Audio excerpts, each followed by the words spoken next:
Bismillahirrahmanirrahim. Assalamualaikum warahmatullahi wabarakatuh. Alhamdulillahirabbil alamin. Wassalatu wassalamu ala asyrafil anbiya'i wal mursalin wa ala alihi wa sahbihi ajma'in. Allahumma salli ala sayyidina Muhammad. Allahumma salli ala sayyidina Muhammad. Allahumma salli ala sayyidina Muhammad wa ala ali sayyidina Muhammad. La haula wa la quwwata illa billah al-aliyyil azim. Wa ba'du, alhamdulillah. Pertama dan selamanya, mari sama-sama kita panjatkan rasa syukur pada Allah Subhanahu Wa Taala kerana pagi yang berbahagia ni kita dibangunkan, diberikan kesempatan, diberikan peluang untuk mengerjakan ketaatan kepada Allah Subhanahu Wa Taala, dan teristimewa dapat kita duduk di hadapan Kecil TV menyaksikan Tanyalah Ustaz, biar tahu jangan keliru. Seluruh pencinta ilmu dan keluarga besar Tanyalah Ustaz, selamat pagi saya ucapkan setelah selesai kita solat subuh sebentar tadi, dan kita duduk di hadapan Kecil TV pada pagi ini menyaksikan majlis ilmu, dan mudah-mudahan hari kita diberkati dan dirahmati oleh Allah Subhanahu Wa Taala. Kalau semalam kita bersama dalam hari yang cukup gilang gemilang memperingati sejarah negara kita, yakni Hari Kebangsaan Malaysia yang ke-63. Hari ini masuk pada 1 September 2020 bersamaan dengan 13 Muharram 1442 Hijrah.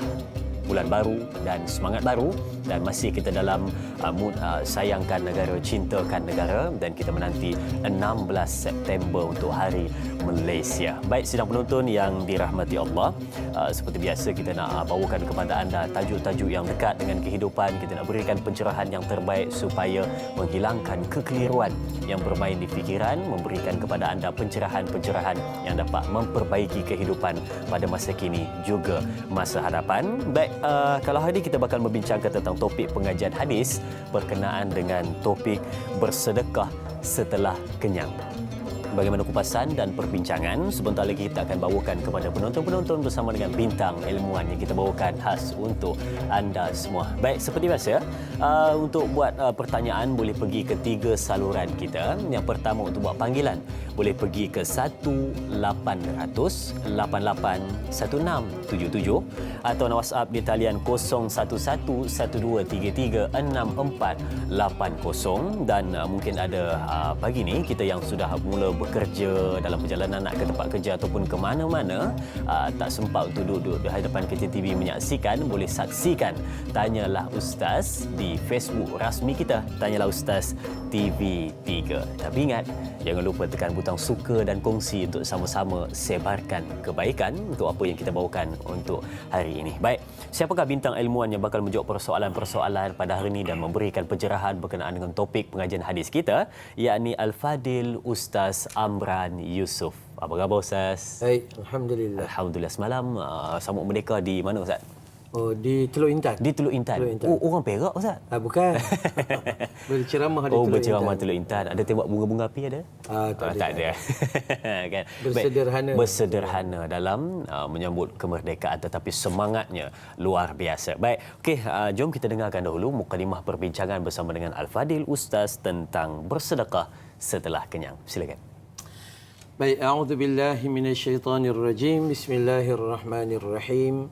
Assalamualaikum warahmatullahi wabarakatuh. Waalaikumsalam. Innal hamdalillah nahmaduhu wa nasta'inuhu wa nastaghfiruh wa na'udzu billahi min shururi anfusina wa min sayyiati a'malina. May yahdihillahu fala mudilla lahu wa may yudlil fala hadiya lahu. Asyhadu an la ilaha illallah wahdahu la syarika lahu wa asyhadu anna Muhammadan abduhu wa rasuluh. Allahumma salli ala Muhammad wa ala ali Muhammad, amma ba'du. Alhamdulillah, dan hadirin, kita dapat jumpa dan kita nak sembang benda yang sangat penting sebenarnya dalam bab sedekah. Sebab satu benda yang berlawanan dengan fitrah kita adalah bila kita harap orang bagi tapi kita tak nak bagi. Dalam bab itulah. Baik. Jadi kita hari ini kita nak kongsi di dalam bab yang dikatakan sedekah atau nafaqah ataupun wakaf atau apa sajalah. Tapi lebih kita sebut tentang faqah dan sedekah sebab dia itu merangkumi keseluruhannya. Kita nak kongsi satu hadis Nabi sallallahu alaihi wasallam. Hadis an Abi Darda radhiyallahu anhu qala sami'tu Rasulullah sallallahu alaihi wasallam yaqul Mathalul ladzi yu'tiqu wa tasaddaqu 'inda mautih. Mathalul ladzi yuhdi idza syaba'. Rawahu Tirmizi. Ya, hadis ni daripada Abu Darda yang menceritakan bahawa dia dengar, sami'tu, aku dengar Nabi SAW telah bagi tahu bahawa perumpamaan orang yang membebaskan hamba, ya, orang yang bersedekah pada saat inda mautih, iaitu saat dia nak mati. Nak mati baru dia nak bebaskan hambanya. Pada hakikatnya pada awal tu dia boleh bebas dah, tapi tak nak juga dia. Dia tak nak bebas sampai last minute, ya, waktu-waktu kecederaan. Kalau kita main badminton deuce kan. Oh gitu kan. Jadi mathalul ladzi, orang yang buat amal yang macam ni, atau orang yang simpan harta dan kemudian last waktu baru dia nak bersedekah, mathalul ladzi yuhdi idza syaba', iaitu seperti dia menghadiahkan makanan atau menghadiahkan sedekah itu setelah dia kenyang. Setelah perut dia tu dah sempurna, setelah dia tu dah paling sempurna, tak ada lagi kekurangan, masa tu dia baru bagi kepada orang. Kiasan hadis ini nak menunjukkan, Nabi nak cerita pada kita bahawa ramainya manusia yang suka menangguh-nangguh amalan. Suka nantilah dulu. Dan kebanyakan daripada cerita ni dia sampai satu ketika bila tafsir dalam syarah hadis kata kita nak sedekah sesuatu setelah kita dah memang tak pakai dah baru nak sedekah. Tu kan. Faham. Atau kita nak buat sesuatu setelah end tu, dekat nak closing dah baru kita nak buat sesuatu. Ya, kita hanya sedekah setelah kain yang kita nak pakai tu dah hampir nak rosak baru kita nak bagi. Ini perangai. Bila anak-anak dah tak nak dah, baru kita nak bagi ke orang. Ini satu benda yang sangat tidak baik. Sangat tidak baik. Kalau kita baca dalam syarah menunjukkan bahawa kumpulan manusia yang seperti mana dicerita dalam hadis ini adalah manusia yang jenis bila rasa tak perlu, baru dia nak bagi. Faham. Kan ya. Kalau tidak dia simpan, sanggup dia simpan, letak dalam store. Store tu kalau boleh gelak dengan kita pun dia gelak. Kan ya. Ada sebahagian manusia kalau dia rasa bila nak buang membazir baru dia bagi. Kan. Bukan kata dia nak bagi mula-mula tu, tak. Kemudian ada manusia anak dia dah tak nak dah, baru dia bagi. Ada manusia pakaian dia tu dah usang baru dia bagi. Kan. Ataupun dah rosak boleh bagi. Ya, kan. Kalau lah kami kadang-kadang buat kempen derma pakaian untuk dihantar ke Syria ke gitu gini, dan kita sedih bila buka kontena kita itu sebab 90% daripada pakaian tak boleh pakai. Allah, 10% je boleh pakai. 10% je. Penat kita simpan dan bawa dalam kontena dan sebagainya. Kalau Da'i Azrin perasan, bulan Ramadan tu kita rajin bersedekah, terutama sedekah makanan. Saya selalu pesan kepada peniaga-peniaga kuih, peniaga makanan dan sebagainya, kita sepatutnya ketika masak sebelum pergi berniaga di bazar Ramadan tu, sepatutnya satu portion kita khaskan siap untuk nak sedekah. Bukan bila hujan turun dah tak laku dah baru nak hantar ke masjid, baru nak sedekah. Bila dah tak selesai, baru dia balik tengok berniaga dah tak boleh, tak laku dah, orang dah pakat-pakat balik raya. Masa tu cari telefon ustaz, cari pusat tahfiz ada buka ke tidak, pondok ada buka ke tidak. Yang ni adalah amalan yang sangat tidak baik, kerana dia memberi ketika dia rasa dia tak perlu. Dalam hal ini Allah Ta'ala perintah kepada kita, buang perangai ini dan gantikan dengan segera. Allah khabar dalam surah Ali Imran, surah yang ketiga ayat 133. Allah menyebut, a'udzu billahi minasyaitonir rajim, wasari'u ila maghfiratin min rabbikum wa jannatin arduhas samawati wal ardh wa'iddat lil muttaqin. Kata Allah Ta'ala, bersegeralah kamu, maksud jangan tangguh. Nak sedekah jangan tangguh, nak bantu orang, nak bagi nafkah, nak apa saja jangan tangguh. Asal amal baik jangan tangguh. Kerana kita selalu tengok, dululah waktu saya muda-muda dulu, sekarang dah tua. Tu kan. Bagi tahu kita selalu ingat kata-kata arwah jin Samsudin. Mungkin esok masih ada. Esok tu masih ada. Tapi mungkin tiada esok bagimu. Maksudnya kan, untuk kita tak ada sebenarnya itu. Hari ini mati. Jadi bersegeralah. Wasari'u. Apa yang kita kena buat? Wasari'u. Bersegera ila maghfiratin min rabbikum wa jannatin arduha samawati wal ard. Membuat amal, yakni dengan mengharap keampunan Allah. Segera beramal, yakni dengan mengharap syurga Allah Subhanahu wa taala yang seluas langit dan bumi. Allah suruh kita bersegera. Dalam ayat ni Allah kata fastabiqul khairat. Berlumba-lumbalah kita dalam melakukan kebaikan. So sifat tangguh adalah satu benda yang amat merugikan. Ini kerja setan. Setan bila kita teringin nak berubah je, setan kata tak payah. Kita nak berubah juga. Setan akan kata apa? Lambat lagi, tak apa, biar pelan-pelan dulu. Pelan-pelan nak pergi ke mana? Setan akan. Akhirnya dalam keadaan kita duduk tangguh, calo bete, calo karte.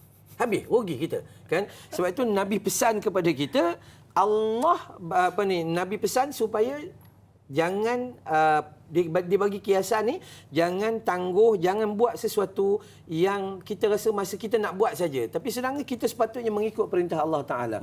Dalam kata-kata Facebook ni, kata-kata dia cantik-cantik. Bila kita tengok orang yang share tu kata-kata cantik, orang yang share tak tahu faham ke tidak. Tu kan, dia bagi tahu bahawa bersedekahlah sehingga kaya, bukan nak tunggu kaya baru nak sedekah. Betul. Pergilah masjid sehingga tua, bukan tunggu tua baru nak pergi. Amallah sehingga ikhlas, bukan tunggu ikhlas baru nak beramal. Pandai kata-kata tu memang elok, memang cantik. Kita nak bagi tahu sedekahlah sehingga kita kaya. Maksud kaya apa? Bukan kaya harta. Maksud kaya itu adalah kaya dalam amal.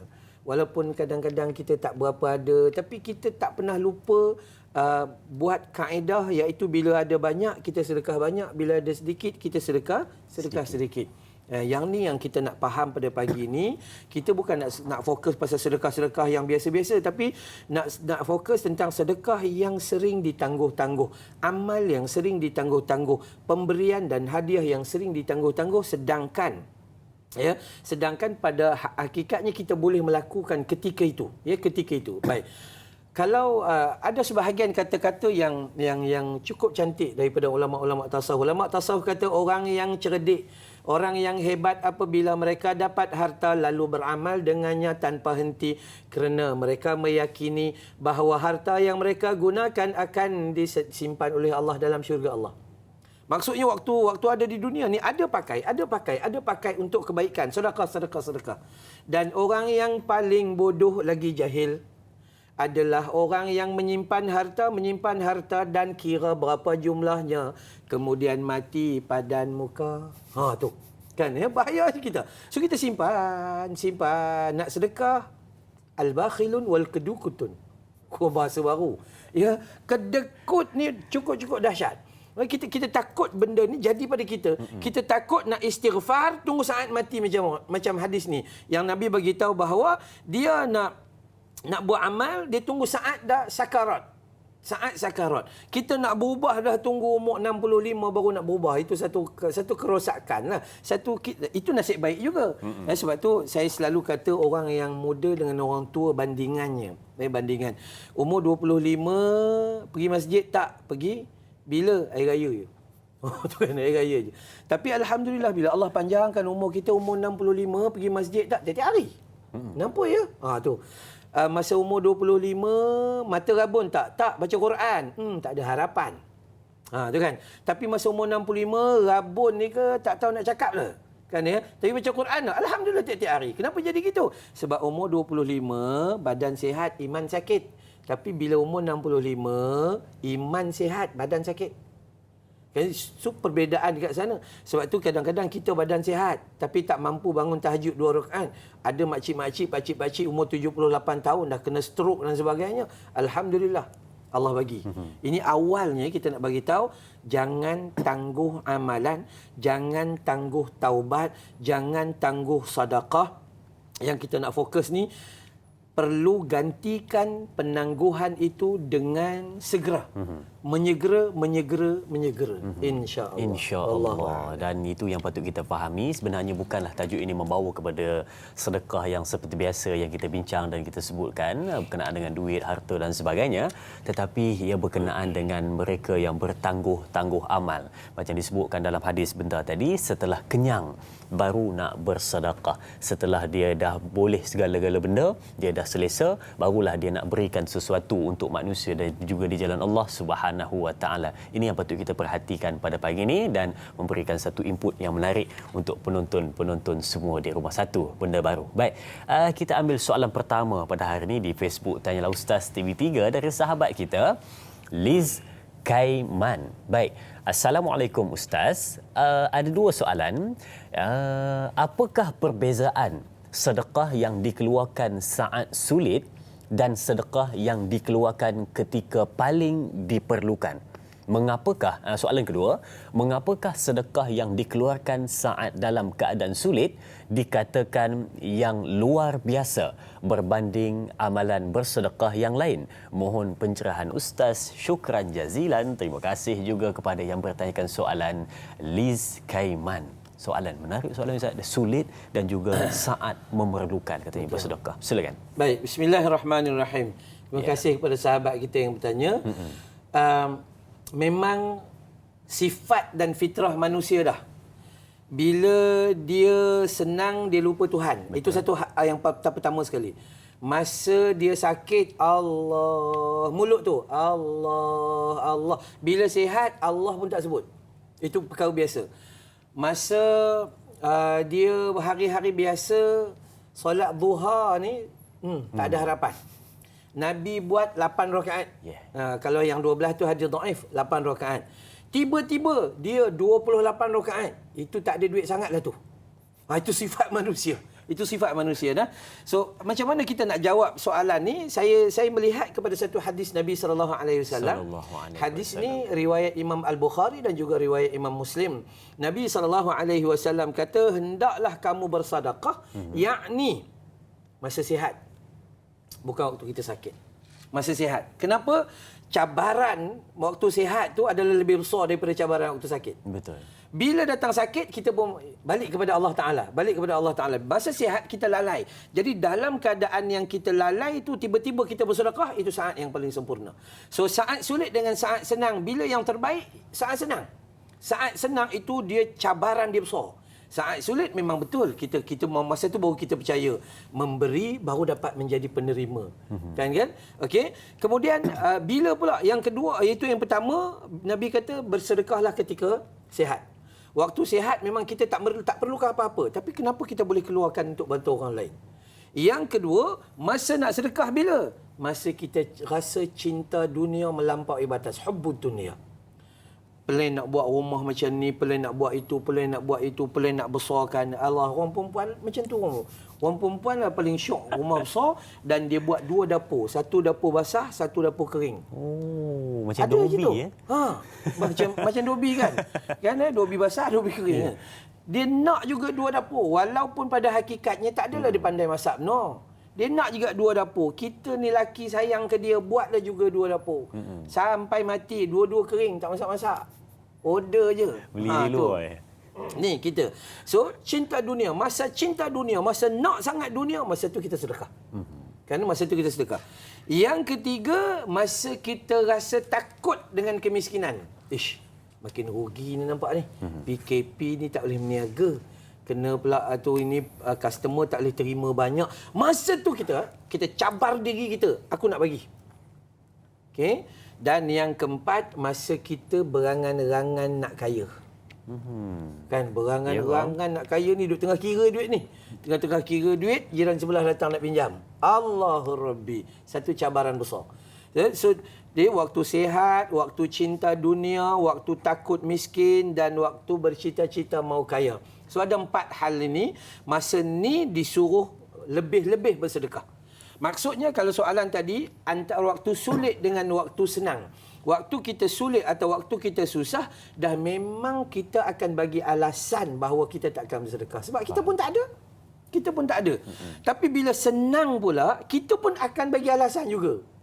kita sibuk begitu, sibuk begini, takkan nak bagi ke orang sebab aku jenuh duk cari, ya, begitu begini dan sebagainya. So ketinggian, ya, ketinggian tahap dan kemuliaan sedekah itu lebih tinggi di sisi Allah adalah apabila mereka itu bagi ketika mereka merasai keamanan, mereka merasai kedamaian, mereka merasai semua penuh dengan kecukupan. Ketika itu adalah perkara yang menguji. Seperti mana kata Sayyidina Abu Bakar As-Siddiq. Sayyidina Abu Bakar As-Siddiq mengatakan bahawa aku tidak risau apabila datang kepadaku ujian sakit, ujian kemiskinan, ujian kekurangan, kerana itu semua akan membuat aku ingat kepada Allah. Tapi aku risau datang kepadaku ujian kemewahan, ujian lebih daripada orang lain, menjadikan aku lalai daripada mengingatinya. Wallahu a'lam. Yang ditakut bukanlah kemiskinan dan kesusahan, tetapi yang ditakuti adalah kekayaan dan kemewahan, melimpahnya nikmat dalam kehidupan. Baik sidang penonton, pencinta ilmu dan keluarga besar Tanyalah Ustaz, kita nak berehat seketika. Jangan ke mana-mana, kembali bergabung selepas ini.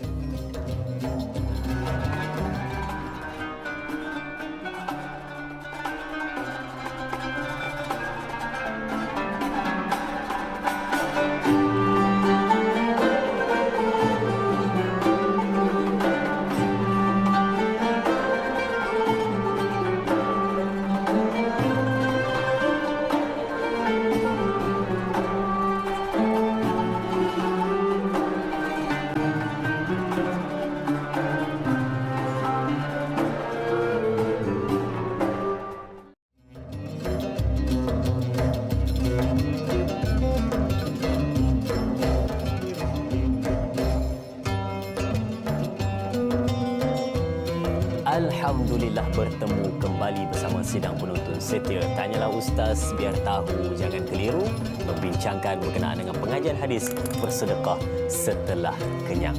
Baik sidang penonton, sebelum kita meneruskan perbincangan kita, jom sama-sama kita saksikan dahulu berkenaan dengan status terkini kes COVID-19 di Malaysia setakat semalam 31 Ogos 2020. Status terkini dari Kementerian Kesihatan Malaysia. Kalau kita dapat saksikan, kes baharu ada 6 kes, 4 kes import dan 2 kes tempatan, dan kes sembuh baharu ada 6.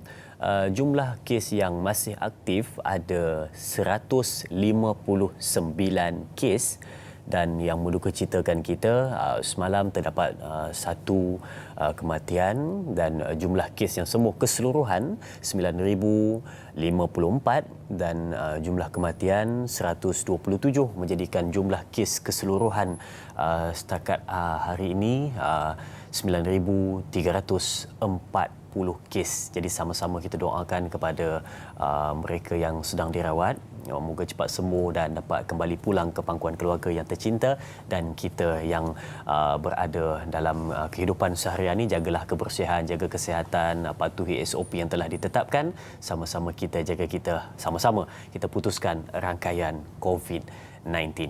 Baik, kita teruskan perbincangan kita. Mari sidang penonton, kita ambil soalan di Facebook Tanyalah Ustaz TV3 dari sahabat kita Syah Natalisha. Baik, soalannya, Assalamualaikum Ustaz dan Da'i, adakah kita perlu bersedekah setelah mempunyai wang lebihan, ataupun kita bersedekah apabila terdetik di hati nak bersedekah, terus bersedekah tanpa menghiraukan duit di poket ada berapa?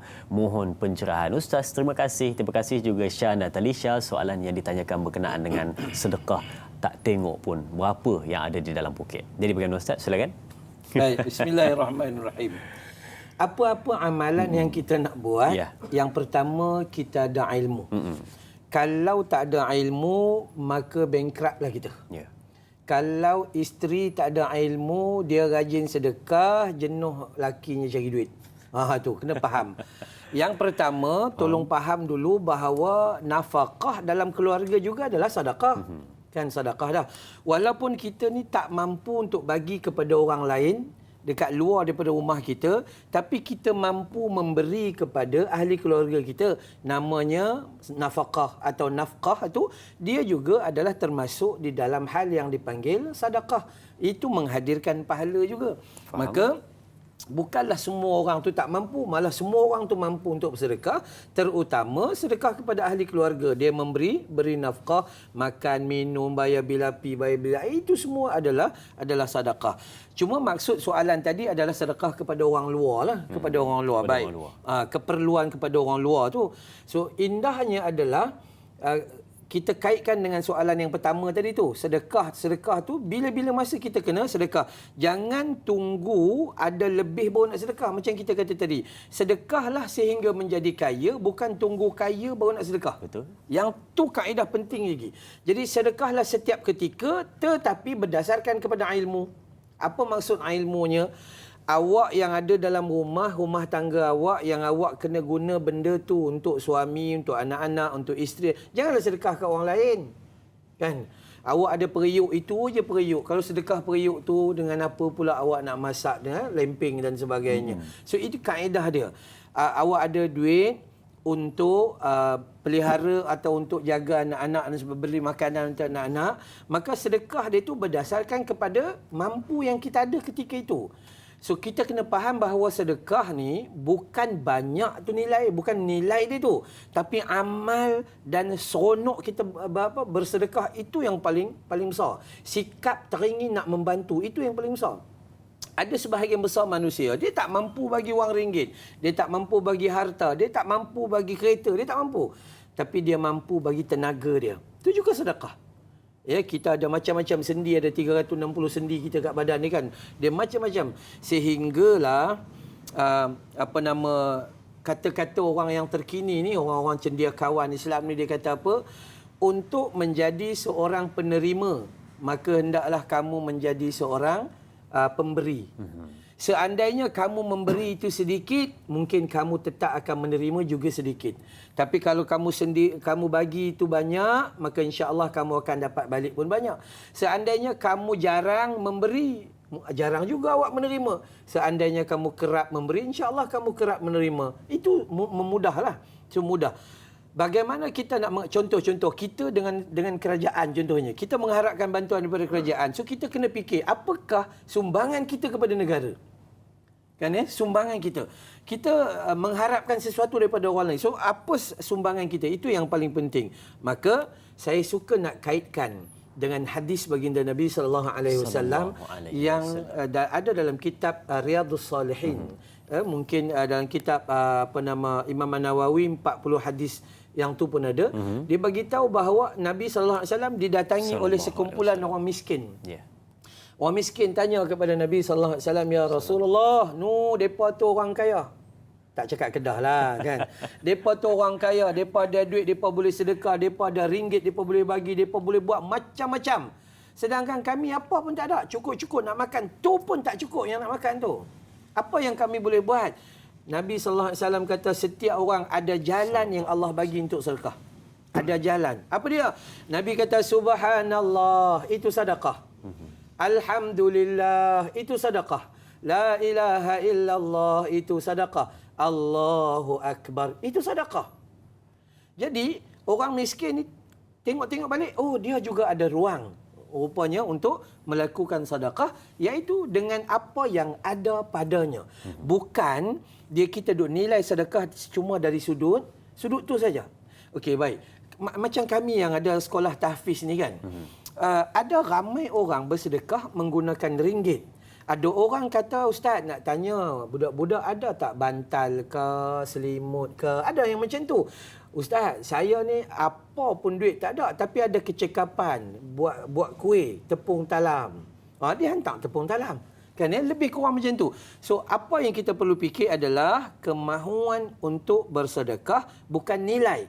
Janganlah pula bersedekah sampai bankrupt kita. Faham? Tu kan. Sampai rumah tangga habis semua kita jual, yang kita pergi duduk bawah jambatan. Tu tak cerdik lah nama dia tu kan.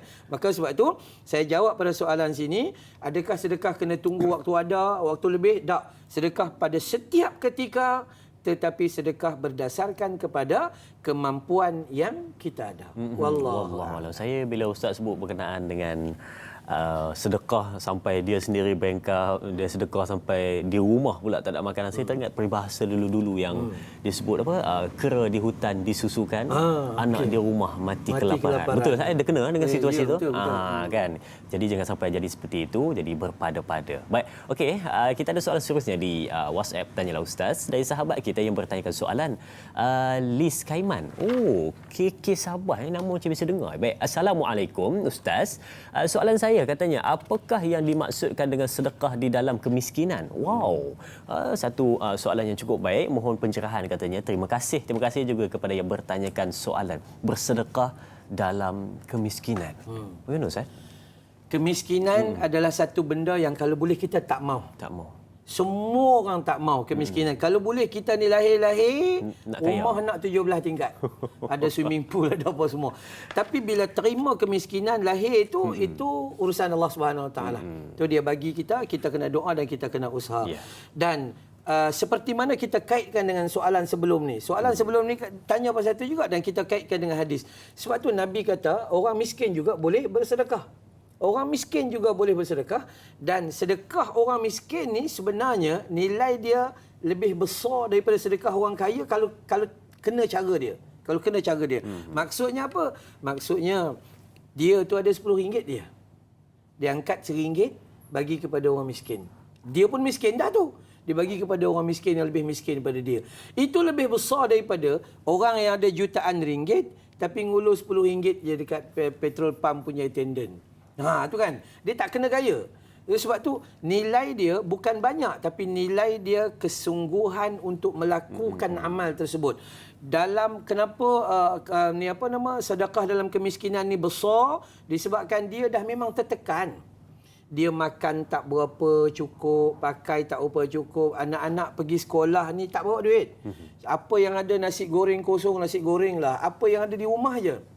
Tapi dia tidak pernah leka dan lupa paling kurang pesan dengan anak dia.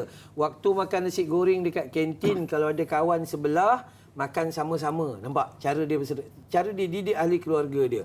So, saya suka kita didik anak-anak supaya ada perasaan belas kasihan, ada perasaan suka berkongsi dan kita belajar untuk meringankan tangan kita untuk memberi bantuan. Ya, sungguh-sungguh. Apa sahajalah. Sama ada dalam bentuk wang ringgit ke, sama ada dalam bentuk tenaga, dalam bentuk kemampuan. Kita duit tak berapa banyak tapi ada ilmu. Ya, ada ilmu. Bukalah kelas tuition percuma. Faham. Kan ya. Maka dalam kemiskinan kalau kita sedekah maka nilai dia lebih besar. Ya, dia kembali kepada bab waktu kita, maksudnya kita memberi bantuan kepada orang lain dalam keadaan kita pun menerima bantuan. Ada masa PKP awal hari itu, PKP saja kan, masa start daripada 13 Mac itu kan, kami ada beberapa grup yang bagi sumbangan. Sahabat-sahabat handai ni banyak bagi, ustaz tolonglah ustaz buat begini-begini. Ada sebahagian orang miskin yang bila kita pergi repeat ke rumah dia tu untuk bagi bantuan, dia kata ustaz sudahlah ustaz, tak apa, kami tahu kami tak ada tapi bagilah kat orang lain pula. Dia dah tak ada tapi dia tak nak terima apa bantuan kita. Betapa hebatnya jiwa dia. Betapa hebat. Kalau kita kami ada tapi kalau nak bagi eloklah. Dia gitu kan ya. Maka sebab tu tak apa. Miskin itu adalah satu ujian yang Allah bagi tapi jangan jadikan alasan miskin tidak boleh bersedekah. Ruang untuk bersedekah lagi banyak, ya, lagi banyak. Kita boleh guna tenaga, kita boleh guna kepakaran, kita boleh guna bantuan. Dan malah dalam hadis yang saya sebut tadi itu, sahabat tanya, ya Rasulullah, lepas sebut subhanallah, alhamdulillah, la ilaha illallah, Allahu akbar, adakah ketika kami mendatangi isteri kami mendapat pahala seperti sedekah? Maka Rasul SAW kata, andai kamu buat jahat, berdosa tak? Berdosa. Maka kamu mendatangi isteri kamu juga menghadirkan sedekah dan pahala. Nampak kenikmatan tu. Ya, maka kita paling penting ada ilmu. Bila ada ilmu, insya-Allah kita dapatlah.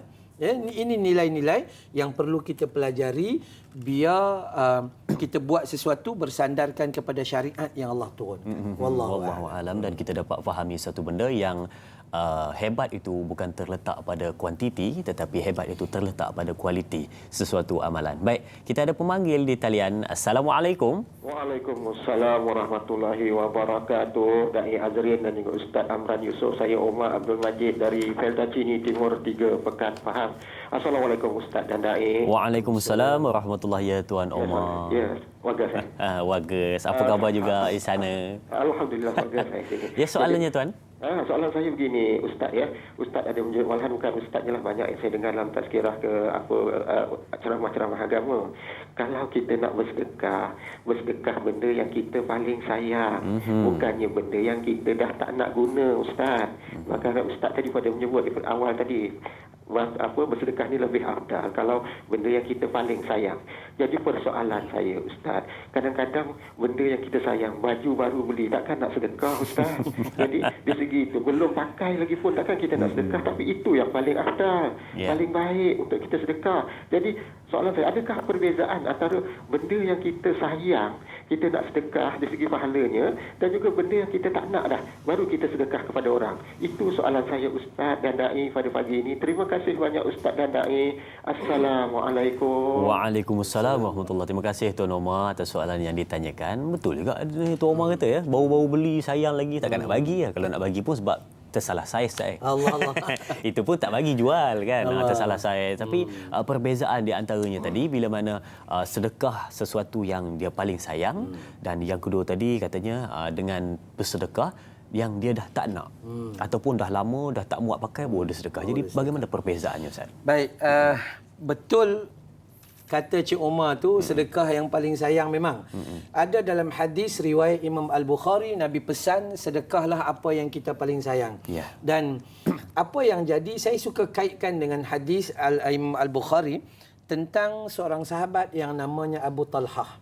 Ya, Abu Talhah ni, dia ni di antara orang yang kaya di zaman Nabi SAW. Kemudian bila dia tanya Nabi apakah benda yang dia nak sedekah, Nabi kata sedekah benda yang paling dia sayang.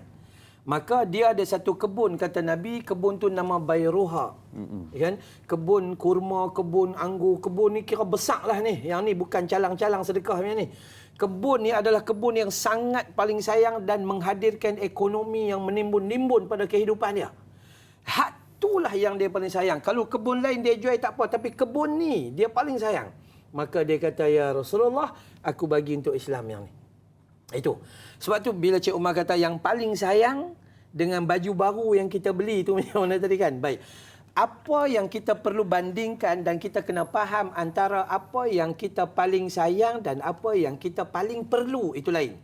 Kan? Beza. Sebab tu Allah memberi kita apa yang kita perlu, tapi kita nak apa yang kita mahu. Itu perbezaan lah. So, baju kita tu perlu tak? Tak perlu pun. Saja gatai pergi beli. Dalam almari tu, tambah-tambah orang perempuan, almari ada 10, 9 baju semua. Almari baju mereka ya. Kan ya? So baju tu ada tak di rumah, yang perlu tu dah ada dah 10 lah. Tapi kita ni duit banyak, pergi beli baru. Maka sedekah hak tu tak? Sedekah hak tu paling elok kali. Jangan sedekah benda walaupun banyak, sedekah okey hak dia tak mau pakai dah, bukan. Hak yang tu lah yang paling kita suka. Ish, aku kalau pakai ni duduk depan apa kaca TV, gitu kan. Maka hak tu yang paling comel sekali sedekah. Kenapa? Dia lain kalau benda yang kita perlu. Memang baju yang ada itu saja. Kalau kita bagi yang tu, tinggal singlet lah kita. Itu kan. Maka yang tu tak betul lah. Itu tak betul. So apa yang kita nak bagi tahu bahawa itulah cara sahabat Nabi SAW. Ingat kita tengok cerita Sayyidina Uthman Affan dengan Sayyidina Abu Bakar As-Siddiq. Sayyidina Uthman dia bagi separuh daripada hartanya. Sayyidina Abu Bakar dia bagi seluruh harta lebihan daripada yang asasnya dia bagi kepada agama. Kenapa? Disebabkan sama seperti Abu Talha. Abu Talha kenapa dia bagi ni? Sebab dia yakin dunia ini, kan kita selalu sebut dunia ini bukan tempat tinggal, tapi dunia ini tempat kita meninggal, sedang akhirat itu tempat kita kekal. So sepatutnya kita kena hantar hak kekal lah.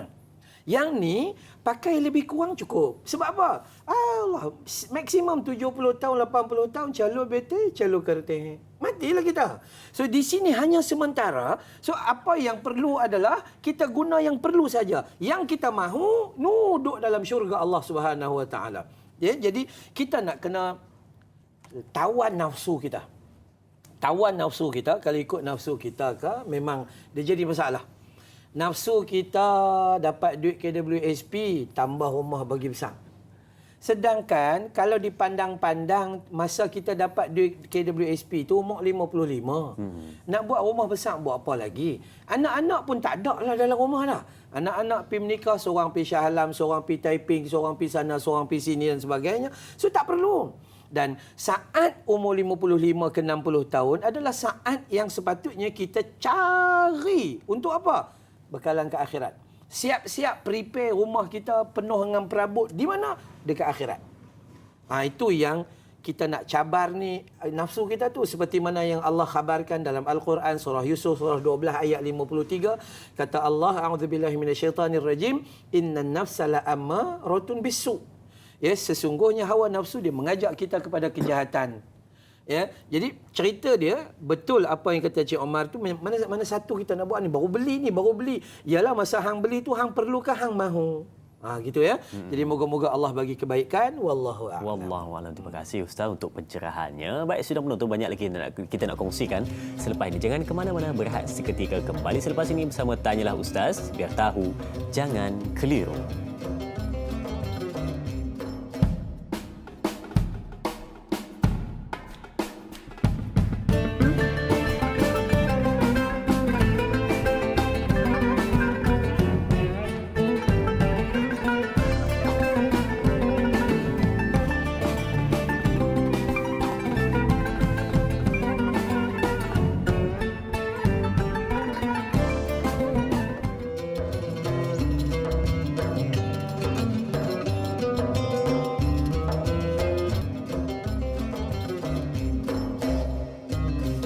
Alhamdulillah, terima kasih diucapkan kepada semua penonton setia. Masih lagi menantikan perbincangan apakah lagi yang nak disampaikan oleh bintang ilmuwan kita pada hari Ustaz Amran Yusof berkenaan dengan bersedekah setelah kenyang.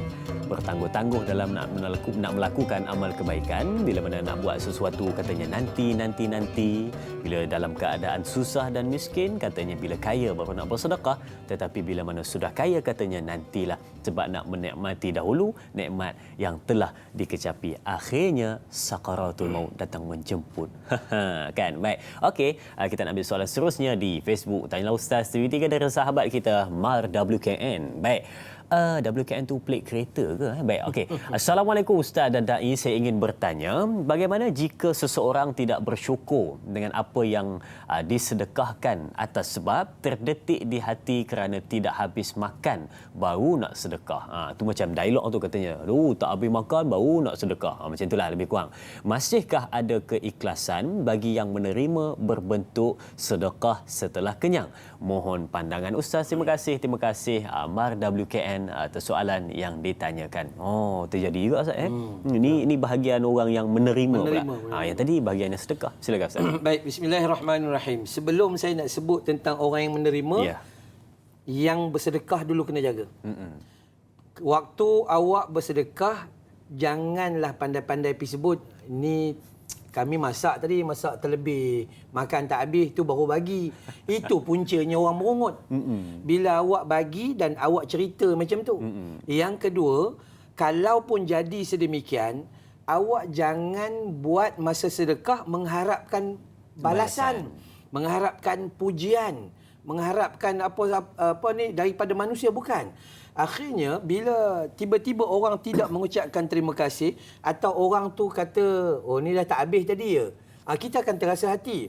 So pemberi perlu jaga dia punya keikhlasan, dia punya amalan supaya amalan dia tidak menjadi sia-sia. Itu satu. Penerima pula bila dah terima, kau bersyukurlah. Alhamdulillah, kan ya. Contoh. Kalau kita baca dalam kitab Muhimmah, kitab lama dulu kan, kitab Muhimmah, Nabi pesan kepada Aisyah suruh masak dengan memperbanyakkan air, banyak kuah. Banyak kuah. So bagi kepada jiran belah kanan, bagi pada jiran belah kiri, kuah aja. Isi jangan bagi sebab isi kita itu sikit aja. Maka bila bagi kuah, kita jangan kata kuah aja. Dia tak boleh kata gitu. Kan? Maksudnya kita kena bersyukur. Orang yang memberi, alhamdulillah jaga, tapi orang yang menerima juga jaga. Maksudnya bila kita terima, maka itulah rezeki yang Allah bagi pada kita.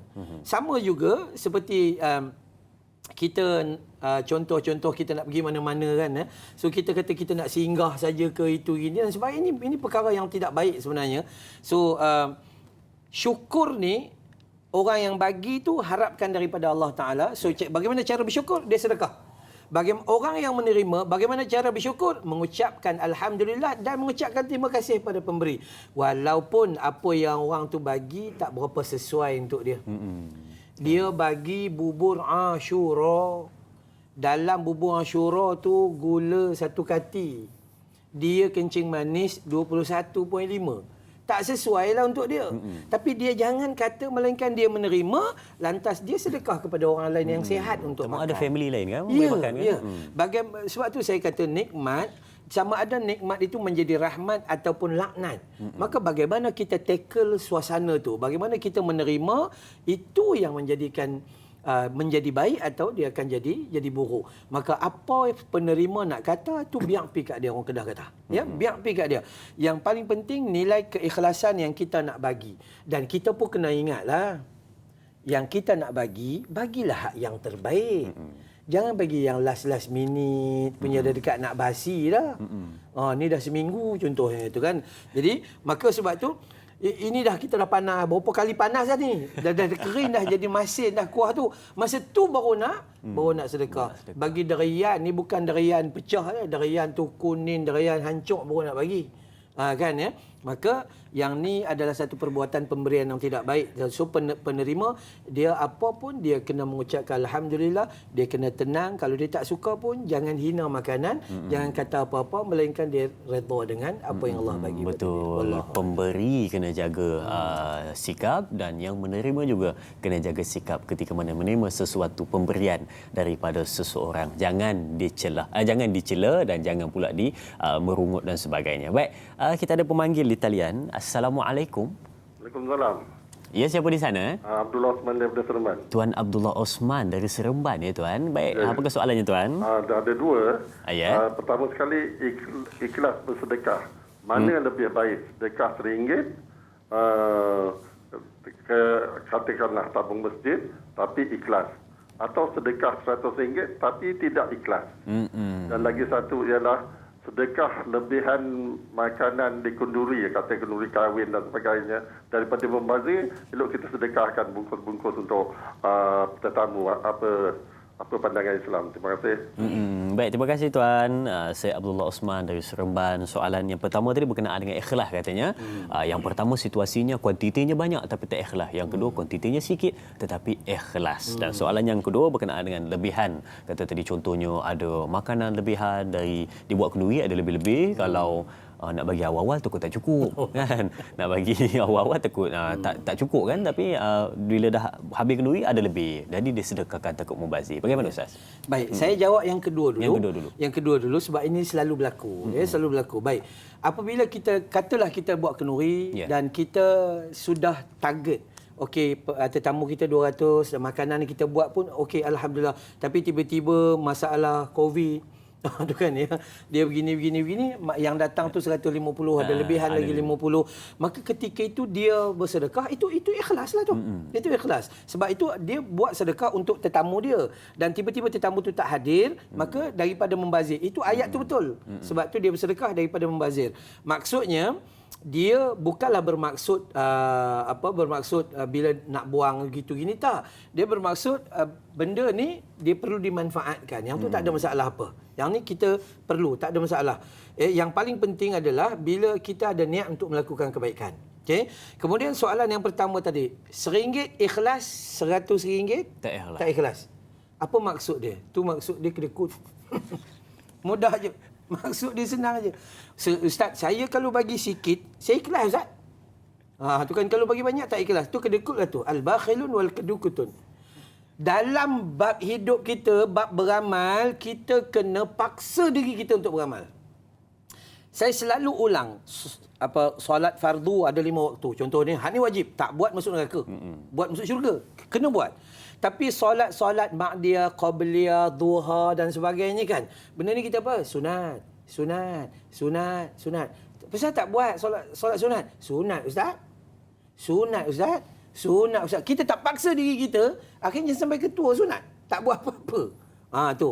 Macam itulah juga, kita kena latih diri kita lawan dengan nafsu. Dia jadi tak ikhlas sebab hawa nafsu menguasai kita. Oh, kita okey kan, kalau kita mesti nak harapkan Allah, Nabi kan pesan dalam hadis, kita punya perangai bila kita membeli kita nak timbangan dia lebih. Tapi bila kita menjual kita kurangkan timbangan. Itu perangai kita. Macam itulah dalam bab ni, yang dikatakan ikhlas itu adalah memberi dengan mencari redha Allah seperti mana yang dilakukan oleh Nabi SAW. Itu baru betul. Bukan kata ikhlas tu, saya ada RM5, lepas tu sebelah kiri ada RM1. Rasa RM5 macam tak ikhlas. Itu saya kata yang tu kedekut. Tu kan. Maka bentuk diri kita biasa. Saya alhamdulillah anak-anak saya didik juga daripada kecil suka bersedekah, suka tolong kawan, bawa duit lebih sikit pergi sekolah. Kalau kawan tak ada duit, bagi dia makan. Hari Jumaat bagi duit kat dia dan dia masuk dalam tabung supaya membiasakan. Akhirnya bila sampai besar dia akan sentiasa teringat yang tu dan dia akan jadi habit dalam hidup dia. So ceritanya, jawapan saya bagi orang Seremban ni, kita katakan bahawa paksa diri kita untuk melakukan kebaikan sebab tak ada orang lain yang boleh tolong kita untuk melakukan kebaikan, melainkan kita paksa dan minta bantuan daripada Allah Subhanahu Wa Taala. Wallahu a'lam. Paksa diri untuk melakukan kebaikan dan paksa untuk jadi seorang yang ikhlas bila mana melakukan sesuatu perkara. Dan soalan kedua tadi ditanyakan berkenaan dengan lebihan makanan bila mana ada buat kenduri dan keramaian sebagainya. Jadi itulah bila mana dia nak sedekah dan ada lebihan orang lain tak datang, maka lebih baik disedekahkan daripada membazir. Dan kalau kita perhatikan dalam konteks bersedekah setelah kenyang ini, bila mana sebut tentang sedekah, ada satu benda yang kita khawatir bila mana ini bahagian orang yang memberi Zat. Bila mana dia bagi sesuatu dan dia tak ungkit, tetapi dia sentiasa cerita, itu aku yang bagi. Sebab dia ada dua lah mungkin. Satu nak memberikan contoh terbaik dan yang kedua mungkin dia nak berbangga diri. Jadi sedikit komen Ustaz. Okey, baik. Kalau kita melihat dalam Al-Quranul Karim, Allah cerita kepada kita ada 2 jenis manusia yang bersedekah. Ada 2 jenis manusia. Surah Al-Baqarah, surah kedua, ayat 271. Kata Allah Subhanahu Wa Taala dalam mafhumnya, seandainya kamu zahirkan sedekah secara terang, demikian itu adalah baik sebagai jalan mengajar orang lain. Contoh. Seandainya kamu sembunyikan sedekah itu dan kamu beri kepada fakir miskin, itu juga adalah baik untuk kamu. Maka Allah akan menghapus sebahagian daripada kesalahan kamu. Ingatlah, Allah ni tahu apa semua yang kamu lakukan. Bermaksud, kalau dalam Al-Baqarah surah kedua ayat 271 mengatakan bahawa ada 2 jenis kaedah untuk kita bersedekah. Terang-terangan pun boleh, sembunyi-sembunyi pun boleh. Yang paling kita risau, sebab kalau kita baca dalam tafsir, ulama lebih menekan dari sudut sembunyi-sembunyi. Kerana ketika terang-terangan, maka setan akan datang, hawa nafsu akan datang. Akhirnya kita mengungkit. Masjid tu kalau aku lah bukan jadi nazir yang pengerusi, tak adanya lampu pun tak menyala. Tu kan mula tu. Kan? Persatuan kita kalau saya lah bukan pengerusi, saya itu dia mungkin. Maka hati-hati, kerana ada 3 golongan yang nampak kaya di dunia tapi miskin ke akhirat. Orang yang riak beramal nampak banyak sangat tapi miskin ke akhirat. Sia-sia. Orang yang kedua, orang yang sum'ah, memperdengarkan amal dia kepada orang lain. Dan yang ketiga, orang yang mengungkit. Orang yang suka mengungkit. Dia kata itu, dia kata ini, dia kata semua kaitkan dengan dia saja. Maka sebab itu, boleh dengan syarat kalau kita nak bersedekah ini, sedekah secara zahir, nak bagi orang nampak ni, syarat dia kita di kalangan orang yang memang mantap iman gitu. Hati kena jaga. Hati kena jaga. Sebab itu saya bagi saya memilih untuk menyembunyikan sedekah. Jangan nak sedekah aja ambil gambar.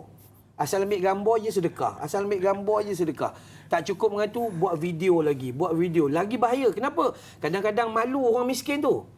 Orang miskin tu tak nak gambar dia dipaparkan dalam Facebook. Tapi sebab dia perlukan benda tu. Tak sampai hati dia. So yang terbaik adalah menyembunyikan. Kita pergi, jumpa, nah bagi. Pergi, jumpa, nah bagi.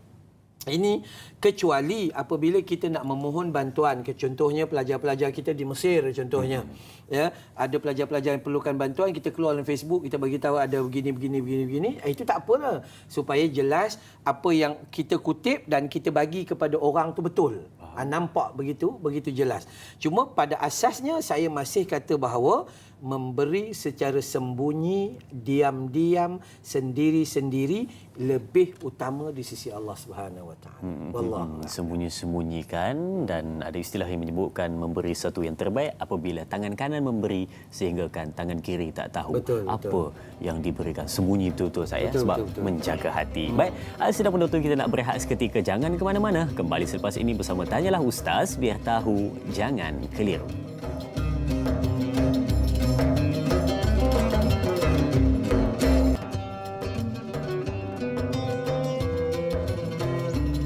Alhamdulillah kembali bergabung bersama dengan pencinta ilmu dan juga keluarga besar Tanyalah Ustaz pada pagi ini yang bersemangat menantikan kupasan dan perbincangan. Dan kalau tadi kita banyak menyebutkan tentang beramal, jangan terlambat, jangan ditangguh-tangguh, dan kita masuk juga berkenaan dengan sedekah yang terbaik dan yang disembunyikan, bukan secara terang-terangan, tetapi kalau nak terang-terangan boleh, tetapi hati perlu dijaga dengan sebaiknya kerana takut timbul perasaan-perasaan yang mendatangkan kerisauan pada kita, menjadikan amal itu cantik di dunia tetapi di akhirat menjadi debu-debu yang berterbangan. Baik, kita ada soalan seterusnya di WhatsApp Tanyalah Ustaz dari sahabat kita, bertanyakan soalan berkenaan dengan pembaziran diberikan kepada satu-satu tempat berkenaan dengan sedekah. Baik, soalannya begini.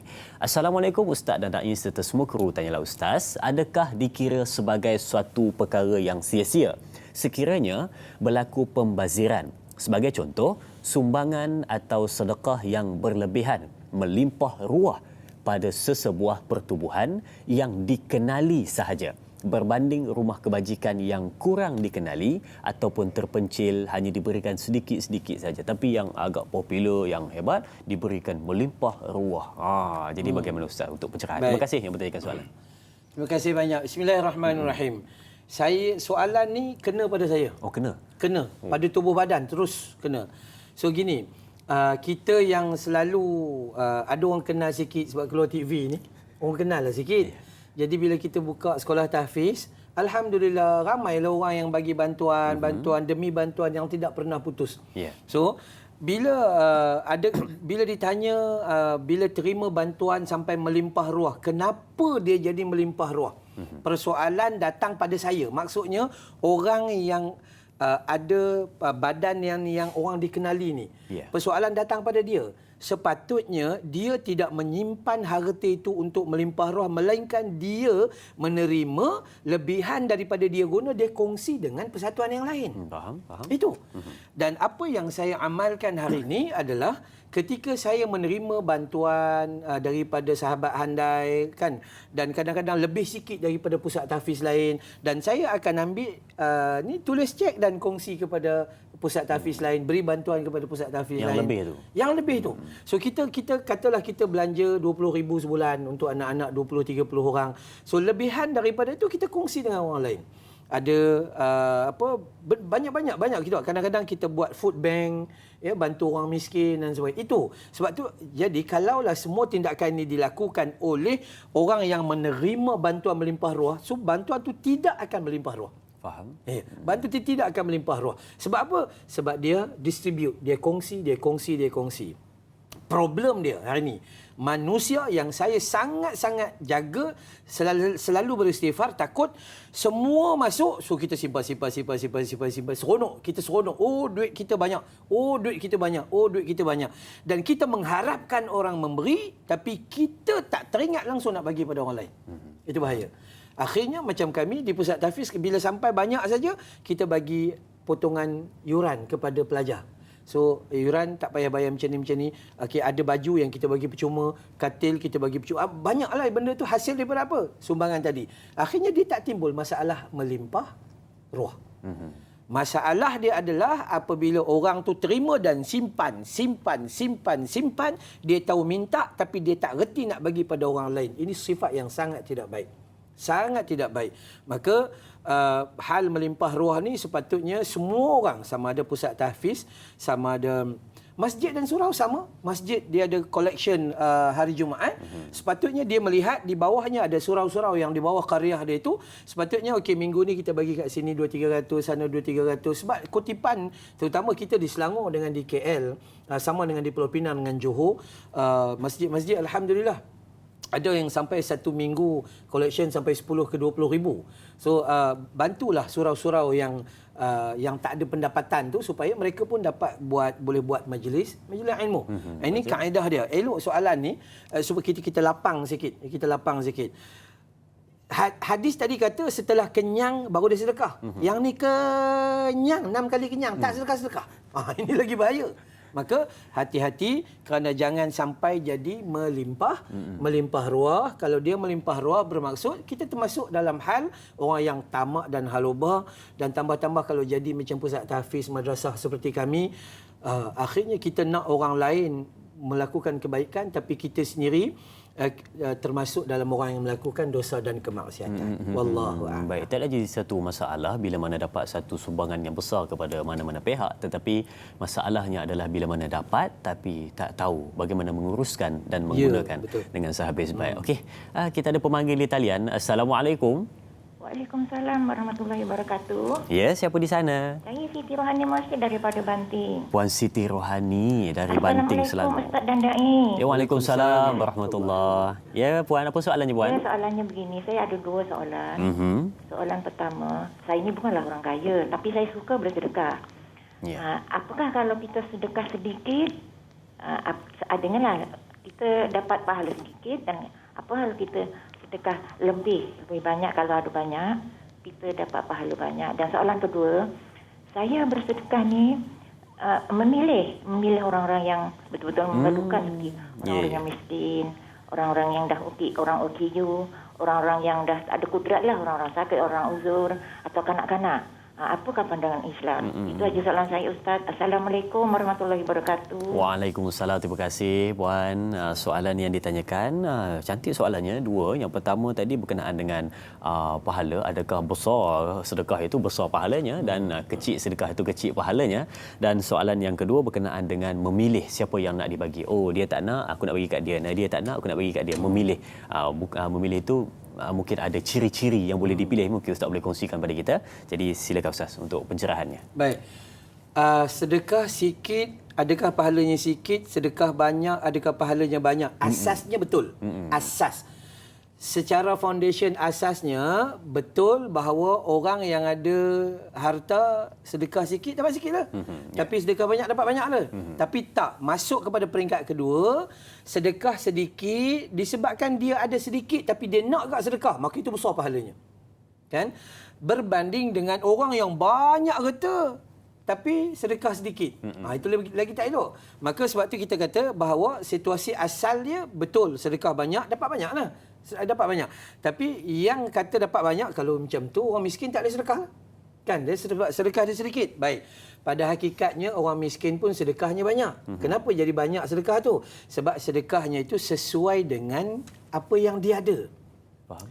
Kan? Jadi banyaklah sedekah dia tu berdasarkan tu. Maka hukumnya pahala adalah mengikut kepada kadar, pertama keikhlasan kita, yang kedua kadar kita memberi sedekah, tengok berapa keperluan kita.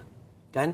Bila kita ada keperluan, tapi keperluan kita begini, sedangkan yang hak baki ni ada kemahuan, maka kita ambil kemahuan kita sedekah, menjadikan keperluan kepada orang lain. Faham? Kan? Maka ini adalah lebih utama. Dan kemudian, adakah kita dibenarkan memilih untuk bersedekah? Ya, memang betul. Kita disuruh memilih pada tempat yang betul. Sebab tu kita daripada awal kita kata bahawa orang yang nak bersedekah, dia kena ada ilmu. Ilmu dia apa? membantu orang yang memerlukan. Nama pun sedekah, nama pun infak, nama pun wakaf. Jadi membantu orang yang memerlukan. Ya. Lain dengan memberi kepada orang yang berhajat. Dia ada keperluan tapi dia ada hajat yang lain. So, memilih ni macam mana? Kita pilih, maksudnya, okey baik, kita nak bagi apa? Sesuai ke tidak bila kita bagi dengan dia. Faham. Kan ya. Kami ada pusat tahfiz. Kalau dia nak bagi lembu 3-4 ekor suruh bela dan pusat tahfiz kami pula tu dalam taman, memang tak sesuai lah. Tak patut pun bagi kan. Maka kalau dia nak bagi juga bentuk lembu tu, dia kena mungkin bagi kepada pusat tahfiz yang ada tanah sendiri, yang boleh buat penternakan. Kalau nak bagi juga, bagi tanah sekali ya? Yang tu itu baru bagus. Kan, ya? Jadi memilih betul. Tapi dengan syarat ada ilmu lah. Pilih. Lagi satu, memilih kena jaga. Ada syarat dia. Jangan pilih kerana apa? Kerana dia ada ipos saya. Tu kan ya. Kerana dia saya punya itu, datang pula konsep kronism. Tu kan kita tak nak lah. So apa yang kita boleh buat adalah memilih dengan memikir keperluan orang tu. Keperluan. Saya difahamkan sahabat-sahabat kita yang belajar di Mesir akan berpatah balik dalam satu badan ini. Ada sahabat-sahabat kita. So, dia orang tengah memerlukan. Apa perlukan? Untuk beli tiket. Harga lebih 1,000 lebih macam tu. Jadi, kita nampak sedekah di sudut tu. Keperluan dia untuk balik ke sana. Kalau dia tak balik, dia tak dapat belajar. So, keperluan. So, pilih orang tu satu.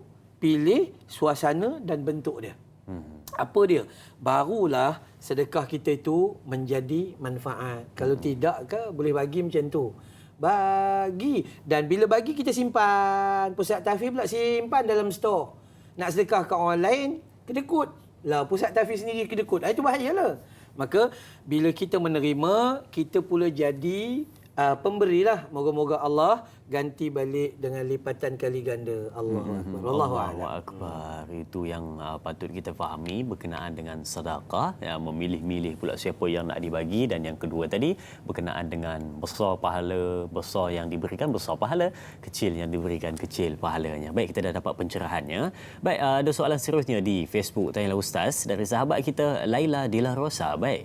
Assalamualaikum Ustaz, soalan saya, adakah bila bersedekah ini perlu ada paksaan dalam hati agar menjadi kebiasaan dan lama-kelamaan menjadi ikhlas? Mohon pencerahan Ustaz. Jazakallah khairan kathira. Terima kasih kepada yang bertanyakan soalan. Katanya perlu kepada paksaan untuk diri sendiri, jadikan diri itu buat amal kebaikan dan lama-lama jadi ikhlas sendiri. Betul atau tidak Ustaz? Saya selalu kata kepada diri saya, ahli keluarga saya dan pelajar-pelajar saya, belajarlah memaksa diri untuk melakukan kebaikan. Jadikan dia sebagai tabiat kehidupan. Orang Melayu, dia paksa diri dia baca surah Yasin. Hari Khamis malam Jumaat, nak pergi haji gitu-gini, hafal surah Yasin. Kan ya? Dia apa sahaja yang menjadi amal kita, dia akan buat dia menjadi kita amalan harian. So bila kita mula dengan sedekah dan bila nak bagi itu memang ada sifat kedekut lah. Sifat kedekut. Tapi mula-mula dia mungkin kedekut, nak bagi pun yang tak berapa elok, lepas tu bagi pun tak berapa ikhlas. Nak berhenti ke? Jangan berhenti. Paksa diri kita. Macam kita solat tak khusyuk, berhenti tak. Terus amal solat, kerana solat itu merawat untuk diri kita jadi baik. Sama juga sedekah. Sedekah merawat jiwa kita menjadi lebih turun ke bawah, lebih rasa Allah. Dia akan jadi macam tu. Maka kita kena paksa. Kalau contoh biasalah, kepaksaan dia akan jadi perkara yang biasa pada kita. Baca Quran, kena paksa. Akhirnya ayat tu kita hafal. Tapi sebab tak paksa, kita tak hafal. Tak ada harapan pun. Baca tidak macam mana, ngapal. Kalaulah kita baca surah tu berulang setahun, hafal tak? Hafal. Kita tengok cerita Hindustan. Tu kan. Tengok cerita Hindustan sampai daripada kecil sampai pencen. Lagu dengar, esok dengar lagi, lusa bulan depan dengar, hafal. Harga di badal rahe hai roop zindagi, चा वही कबीर है धूप जिंदगी hal पर यहाँ jiwar jiyo. Ini kalau nahu ni. Tu. Hujung dia sebut kalau nahu kan. Hafal. Kenapa hafal? Walaupun bahasa tu bukan bahasa kita. Kenapa? Sebab kerap dengan dia. Yeah. Maka bersedekah jadikan satu paksaan. Bila jadi satu paksaan, maka dia jadi satu amalan yang kekal. Bila dia jadi satu amalan yang kekal, kita rasa macam tak seronok lah bila tak buat. Itu. So paksaan dalam ibadah adalah satu keperluan. Kalau kita tak paksa, tak ada lah. Kayak gitu. Ada baca surah Al-Kahfi Jumaat? Tak ada. Bukan sunnah ke? Sunnah. Dia tak wajib. Dia gitu kan? Maka ini kena hati-hati betul apa yang dikata dalam soalan tadi. Maka kita kena paksa bersedekah kerana bila kita seronok nanti dia akan datang keseronokan bila kita dapat bantu orang lain dan secara tak langsung Allah akan gantikan lipatan kali ganda rezeki. Betul. Saya suka ayat Ustaz tadi bila mana melihat bila mana mula-mula kita paksa tapi lama-lama jadi kebiasaan dan seronok melakukan, dan di antara ciri-ciri ataupun tanda-tanda asalnya paksaan tapi lama-lama menjadi adalah bila mana kita tak buat rasa tak seronok. Kan bila mana benda baik tak buat rasa tak seronok, itu tandanya kita dah mula berjinak-jinak untuk melakukan benda-benda dalam kebaikan. Okey, soalan seterusnya juga di Facebook tanyalah Ustaz dari sahabat kita Tuan Nasrul ID. Baik. Assalamualaikum Ustaz dan Dai serta semua kru, tanyalah Ustaz, soalan saya, kalau kita beri sesuatu kepada seseorang atas dasar kesian dan tidak terdetik niat kerana Allah, adakah akan diberi ganjaran pahala juga? Terima kasih Tuan Nasrul atas soalan yang ditanyakan. Beri sebab kesian. Allah kesian tengok dia. Tapi dalam hati tak ada pun lillahi ta'ala. Jadi bagaimana Ustaz? Ataupun bila kesian mesti akan terdetik lillahi ta'ala. Niat ni bukanlah kita perlu sahaja aku memberi sedekah kerana Allah Ta'ala. Bukan. Dia tak perlu gitu. Bila ada sifat rasa kasihan kepada makhluk, terutama kepada makhluk yang bernama manusia, maka itu rahmat daripada Allah Ta'ala. Bila kita jalan-jalan, kita tengok kesian tu, mereka naik motor 5 orang. Atas motor tu 5 orang. Kita pun break, berhenti. Kak, bagi anak-anak mai sini, akak seorang naik motor, nanti kita jumpa, kita bawa pergi makan. Itu adalah rahmat daripada Allah Ta'ala. Ikhlas dah tu. Yang jadi tak ikhlas adalah hang masuk dalam Facebook, hang pergi cerita ke orang. Kan akhirnya jadi riak lah. Jadi perkara bila kita pergi tengok orang miskin dan kita tengok dia kesian, kita tengok baju dia tu, kalau baju kita dekat rumah, kalau standard kita kat rumah, baju tu memang kita buang. Bukan kata kita lipat buat kain buruk, bukan. Kita buang terus. Tapi dia masih pakai di badan dia. Kenapa? Sebab itu saja yang dia ada. Dan tiba-tiba kita rasa kasihan pada dia, itu sifat yang sangat baik. Sifat yang sangat baik. Maka adakah kita bagi dengan rasa kasihan itu mendapat pahala? Ya, sebab rasa kasihan itu adalah anugerah daripada Allah Subhanahu Wa Taala. Tapi yang tak bolehnya bagi kerana rasa supaya orang puji. Yang tu tak boleh. Bagi kerana orang menggelarkan kita dermawan. Kita ingatkan dalam hadis, dalam kitab Riyadhus Salihin, zaman Bani Israel di mana ada orang yang mati syahid, masuk neraka. Mati syahid, masuk neraka. Keluar syahid, keluar berperang. Niat dia saja nakkan harta rampasan. Nakkan pingat gagah berani, nakkan pangkat kapten, major, brigadier general. Akhirnya dia mati. Dunia kata dia syahid, di sisi Allah Taala kata tak. Baik. Orang yang kedua, qari dan qari'ah, yang mengaji Quran, yang ada kepakaran mengaji Quran dan ada ilmu macam kita juga ni, tapi menunjuk-nunjuk, kita lah hebat, kita lah berdebat, kita lah itulah, kita lah ini, maka akhirnya habis, tak guna. Dan orang yang derma dengan mengharapkan bantuan, dengan mengharapkan pujian daripada manusia, maka dia pun rugi juga. Dia rugi. Masa dia bagi tu, dia mau digelar seorang dermawan. Dia dapat. Tapi di sisi Allah Ta'ala, dia sia-sia. Maka bagi dengan rasa kasihan, yakinlah bahawa kasihan adalah pemberian daripada Allah Ta'ala. Bukan semua orang rasa kasihan. Ada orang ramai bila aksiden, dia berhenti pergi tolong. Ada orang buat jalan. Itu mabuklah tu. Itu main handphone lah tu. Itu dia kata kan. Moga-moga Allah kurniakan kebaikan. Wallahu a'lam. Wallahu a'lam. Moga-moga diberikan kebaikan dan mungkin ada di antara kita yang terdetik dalam hati, aku ni selalu bagi tapi mesti ada sikit-sikit datang rasa macam nak ungkit ataupun nak cerita tentang kebaikan ni. Jadi mungkin untuk penutup kita ini, jadi Ustaz ada sedikit nak disampaikan berkenaan dengan nasihat kepada pemberi dan penerima. Sedikit. Baik. Pertama, penerima kena bersyukur. Kena bersyukur. Apa yang dia terima, dia bersyukur dan dia belajar untuk balas kebaikan. Yeah. Pemberi tadi tu memang tak dapat dinafikan. Setan yang datang tu Brigadier General. Tu kan ya. Ada jin datang, jin kafir, ada hawa nafsu sampai dia buat kita tu rasa macam dia mengungkit, dia rasa kita lah itu ini. Yang ni kita kena buat apa? Istighfar. Bila datang ada gangguan daripada setan terhadap amal kita, maka kita kena istighfar. Hatta kita boleh kaitkan bagaimana seorang sahabat tanya, "Ya Rasulullah, saya solat tapi rasa setan kacau dalam solat."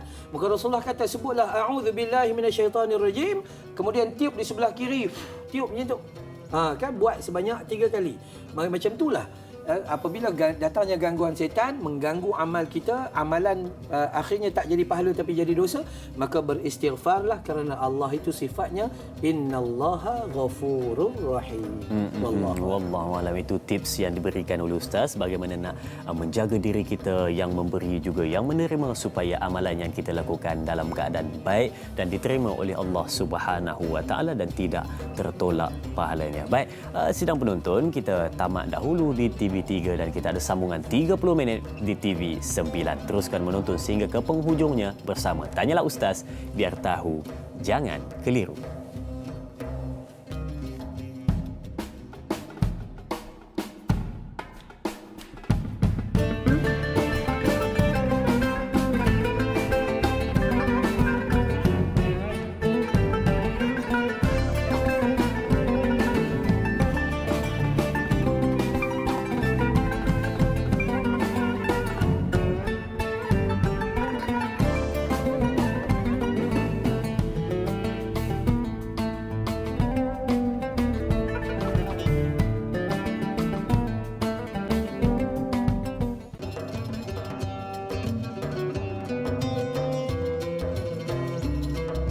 Alhamdulillah bertemu kembali untuk sambungan 30 minit di TV9. Terima kasih diucapkan kepada semua penonton setia Tanyalah Ustaz, biar tahu jangan keliru, yang masih setia untuk menantikan perbincangan seterusnya sehingga ke penghujungnya. 8.30 pagi kita akan tamat untuk siaran pada hari ini, insya-Allah. Baik.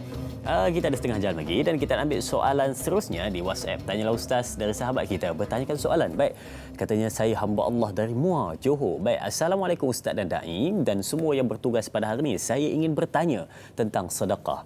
Bagaimana kita bersedekah untuk orang yang mati? Contohnya bagi adik-beradik duit dan contohnya bagi adik-beradik duit dan sebagainya. Apa yang harus saya katakan kepada arwah kedua orang tua kita dan bagaimana cara kita bersedekah untuk mereka di sana nanti? Mohon beri penjelasan, insya-Allah. Terima kasih kepada yang bertanyakan soalan, kata tadi bagaimana untuk bersedekah dan buat amal kebaikan kepada mungkin ada ibu bapa dan juga sahabat-sahabat dan juga family yang telah pergi meninggal dunia. Insya-Allah. Bagaimana Ustaz? Silakan. Baik. Bismillahirrahmanirrahim. Daripada sedekah kepada orang hidup, kita pindah kepada orang mati. Macam mana nak buat kan? Baik, kalau kita belajar berdasarkan hadis dan sunnah Nabi sallallahu alaihi wasallam, kita akan dapati banyak hal yang diajar. Sedekah yang paling besar sekali terhadap orang yang meninggal dunia adalah berdoa untuk keampunan. Ya, berdoa Allahumma ghfir lahu warhamhu wa'afihi wa'fu anhu. Kalau perempuan Allahumma ghfir laha, kalau ramai Allahumma ghfir lahum. Ya, paling tidak kalau tak reti bahasa Arab, ya Allah, ya Tuhan, tolong ampunkan dosa kedua orang tuaku. Lebih kurang macam itulah maksudnya begitu. Sedekah ini dianggap sebagai sedekah. Kenapa? Sebab ini adalah satu usaha seorang anak untuk memohon keampunan. Okay? Yang kedua, selepas kita berdoa untuk keampunan dan kita berdoa kepada Allah, sifat dia adalah meminta kepada Allah agar meletakkan kedudukan ruh kedua orang tua kita itu di tempat yang mulia. Maksudnya di sisi Allah Subhanahu Wa Taala. Kan kita baca dalam hadis dalam ayat tu mengatakan bahawa mandikanlah dia dengan air dan salju dan sebagainya kan. Gantikan dia bagi keluarga yang lebih baik. Ini kita minta kepada Allah Taala keampunan dan kebaikan bagi dia di sana. Dan seterusnya, apa lagi yang kita boleh buat? Kita hendaklah melakukan wakaf yang terbaik. Kita selalu sebut sedekah, kita selalu sebut infak, kita sebut nafkah dan kemudian kita sebut wakaf. Apa beza keseluruhannya kan? Baik, kalau sebut sedekah dia merangkumi semua, hatta zakat sekali. Dia merangkumi apa-apa kebaikan yang kita buat itu namanya sedekah. Tapi bila kita tengok dari sudut pengkhususan, takhasus itu, kita akan tengok wakaf. Apa wakaf?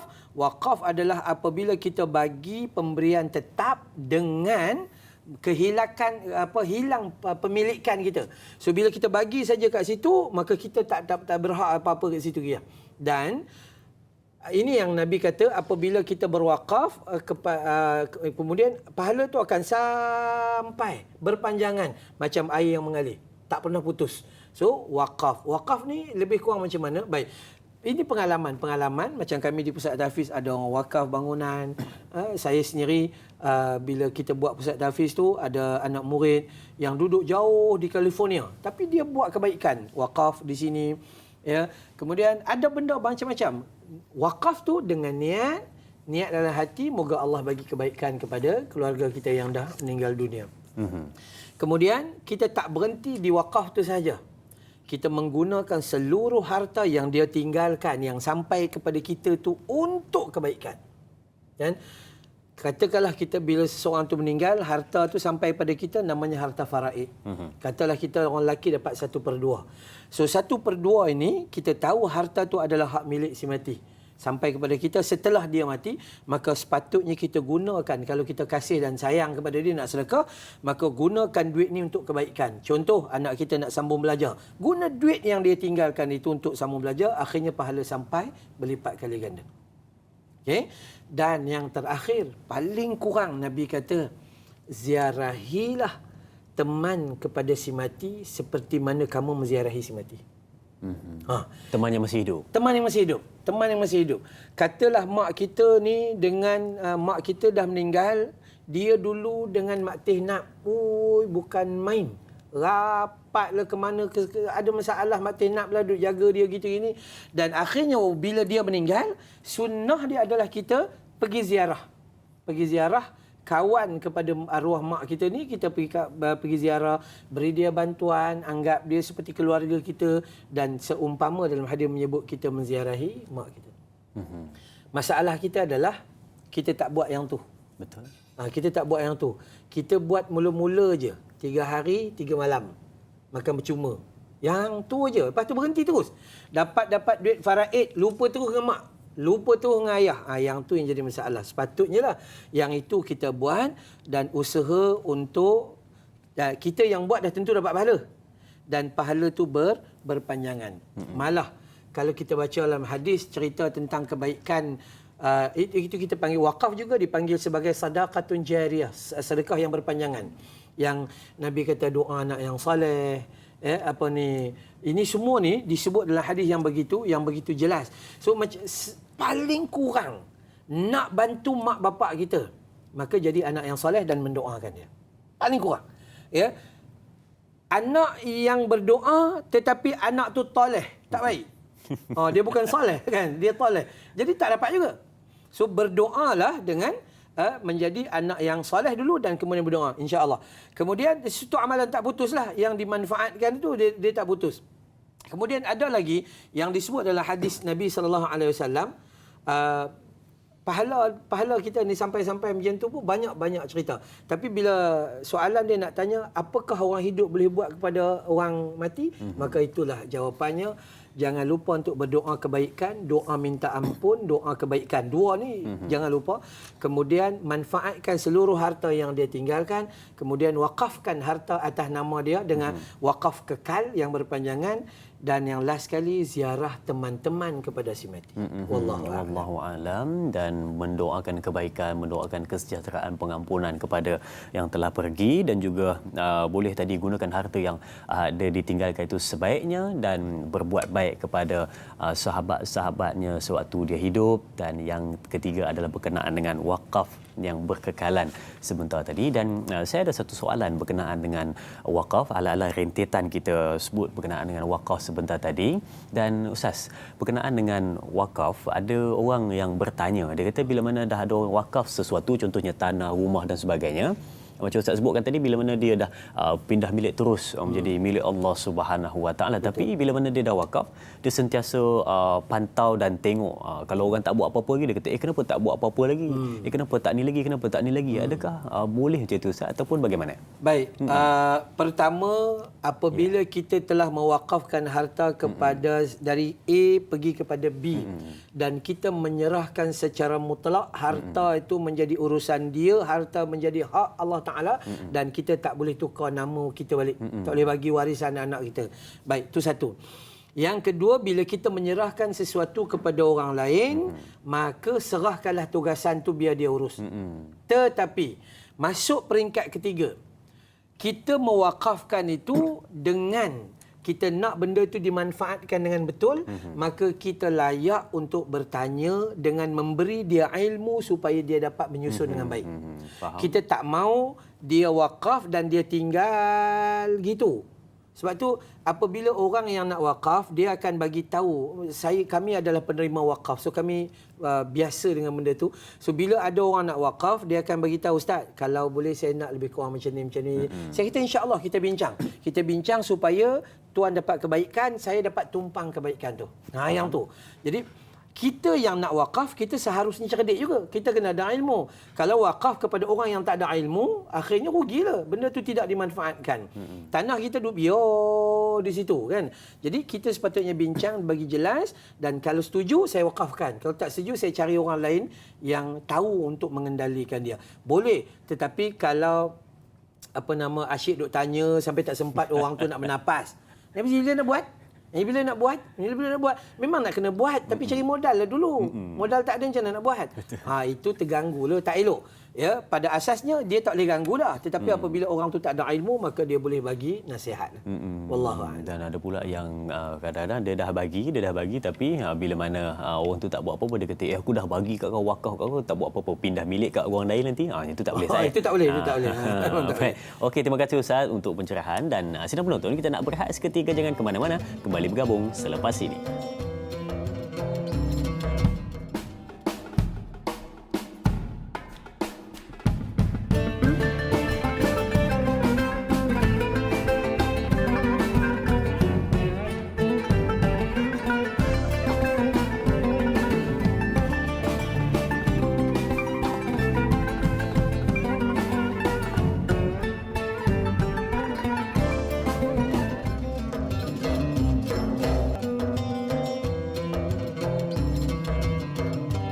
Subhanallah, terima kasih kepada semangat yang ditunjukkan oleh sahabat-sahabat kita penonton setia Tanya Ustaz yang menantikan apakah lagi yang cuba disampaikan berkenaan dengan topik sedekah setelah kenyang. Baik, pengajian hadis pada hari ini banyak yang kita dapat dan kita kongsikan kepada anda semua. Mudah-mudahan menjadi manfaat dan catat sebagai satu nota penting dan sebarkan kepada sahabat-sahabat kita. Baik, kita nak ambil soalan seterusnya di WhatsApp Tanyalah Ustaz dari sahabat kita Jasmine dari Sarawak. Baik, soalannya, Assalamualaikum Ustaz dan Da'i, saya dapat pemberian berupa barangan daripada seseorang. Tetapi saya dah ada banyak barang seperti itu kat rumah. Jadi saya memberikan kepada orang lain dengan niat bersedekah. Adakah situasi ini saya berdosa atau saya memanjangkan pahala sedekah? Terima kasih Puan Jasmine dari Sarawak atas soalan yang ditanyakan, dan boleh kita masukkan sedikit Ustaz. Contoh, ada orang sedekah apa-apa kat kita, barang ataupun pemberian hadiah apa segalanya, tapi kita kata ini dah banyak, lepas tu dia jual Ustaz. Boleh tak dia jual hadiah ataupun barang yang disedekahkan? Jadi bagaimana Ustaz? Baik, bismillahirrahmanirrahim. Kita nampak soalan daripada Jasmine Sarawak ni, nampak seperti dia tu bukan sedekah secara mutlak, dia nampak macam hadiah. Hadiah. Tapi tak apa, kita sebut sedekah sebab sedekah tu merangkumi kesemuanya lah. So apa yang kita dapat tahu bahawa dalam soalan ni bagi tahu bahawa dia terima barang dan barang tu rupa-rupanya kat rumah dia dah banyak lah.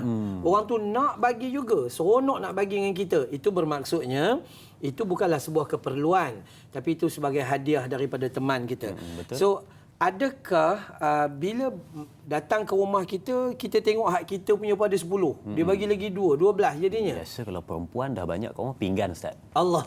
Ya, tu kan memang betul. Jadi kaedah dia, adakah kita boleh ke tidak kita ambil barang tu dan kita memberi kepada orang lain, atau kita ambil barang tu kita pergi jual? Ya. Jawapannya boleh, kerana dia sudah menjadi hak milik kita. Hak milik kita. Dan orang yang bagi pula jangan duk bertanya, mana yang aku bagi hari tu? Kau jual Betul. Dia tak boleh. Bila dia dah serah kita dah ambil. Dan itu hak kita. Maka kalau kita panjangkan pahala, panjangkan kebaikan bila mana? Bila kita ambil dan kita sedekah pada orang lain. Dan kita pula nak sedekah pula tu, kita kena belajar supaya sedekah kepada orang yang perlu. Jadi kita pergi hantar kepada tempat yang tu. Oh, sini tak ada, sini tak ada lagi, kita pergi hantar kat situ.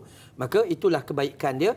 Berpanjangan tak pahala, berpanjangan. Kita pun dapat, orang yang mula bagi pun dapat. Okey. Sama juga orang yang jual tadi, dia dapat barang. Barang tu dia pun tak mampu. Kan? Gaji 1,500, orang bagi BMW. Nak belum tak larat. Nak buang minyak pun tak larat. Jadi macam mana? Hak dia dapat hak tu tak? Dapat. Maka buat macam mana? Ambil harta tu, dia pergi jual. Boleh tak? Boleh, sebab dia hak dia dah. So dia ambil harta tu, lebihan tu dia guna untuk keluarga dia dengan sesuatu yang lebih bermanfaat. Maka dengan cara yang dia buat itu, dia dapat pahala, malah pemberi lebih besar pahala dia, kerana harta itu telah diterjemah dengan pelbagai banyak kebaikan. Begitulah. So sebab tu asas ni kita balik pada ilmu juga. Betul. Kalau tak ada ilmu ni, dia simpan harta pusaka. Orang kampung kalau harta pusaka jangan jual. Runtuh rumah tu, tak ada siapa jaga.